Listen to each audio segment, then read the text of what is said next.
वसुदेव परो वेदा वसुदेव परो मखा। वेदाने ग्वाही दिली भगवान परमात्म्याच्या भक्तीची। तात्या वेद सांगू लागले भक्ती करायची। मखा म्हणजे काय तर म्हटलं गेलं, ज्या पद्धतीने उद्या आपल्याला या ठिकाणी यज्ञ पवित्र करायचा, मखा म्हणजे यज्ञाची क्रिया सांगितली महाराज। वसुदेव परो वेदा वसुदेव परो मखा वसुदेव परो योगा वसुदेव परो क्रिया वसुदेव परो ज्ञान वसुदेव परो तपा। तप जरी केलं, साधना जरी केली, योगाद्वारे जरी केली, योग धारण केलं, पण भक्तीच सांगत नाही। आणि शेवटचा श्लोक ओळीमध्ये आला वसुदेव परो। परो म्हणजे थोडा जोर झाला, परो। वसुदेव परो धर्मो। धर्म कार्य करण्यासाठी थोडस जोर लावलं गेलं भागवतामध्ये। महर्षी व्यासांनी अगदी चिंतन सांगत असताना बघा, वसुदेव परो धर्म परो। परो शब्दाला थोडा जोर आला आणि सांगितलं गेलं वसुदेव परो गती। एकदा धर्माला लागला का गती ढाळ लागल। तात्या एकदा धर्मात घुसलं का ढाळ लागेल, ऑटोमॅटिक पुढे पुढे पुढे पुढे जाता येईल बरं, पण जाण्यासाठी अगोदर भक्ती करावं लागते।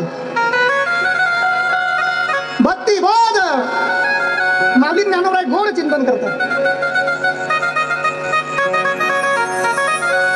भागवत धर्माचा ध्वज पताका भगवान परमात्म्याचं चिंतन असं। कारण या सगळ्या गोष्टी आपल्या हितासाठी आहेत। आणि मनुष्याला आनंद तेव्हा येतो प्रवीणदादा, तेव्हा ज्या वेळेस त्या अगदी धर्माला लागून आपण चालत राहिलो तर। धर्म काय सांगतो, धर्म कोणी केला, धर्म का करावा, धर्माची काय व्याख्या आहे। धर्म करणारे अनेक शूरवीर झाले। कथा सुरस आहे महाराज। राजा हरिश्चंद्राने धर्म केला, राजा परीक्षितीने धर्म केला। 90% आम्ही नुसतं श्रवण करतो तात्या, पण राजा परीक्षिती, राजा हरिश्चंद्र नुसतं ऐकलेलं आहे, पण ते कोणाचे कोण कोण आहे, काय मूळ आहे, कोणाची भक्ती कशी आहे, गहन आहे महाराज। परंतु या कलियुगाच्या भोगामध्ये कॉफी करून भक्ती चालली आहे।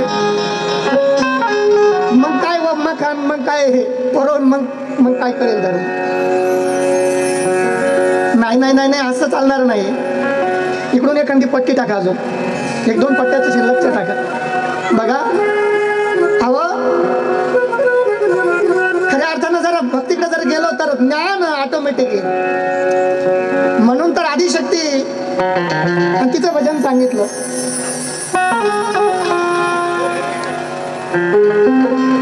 शिव के शक्ति से भक्त और भक्ति से ये कथा है सुरस महान। बोलिए शिव महापुराण भगवान।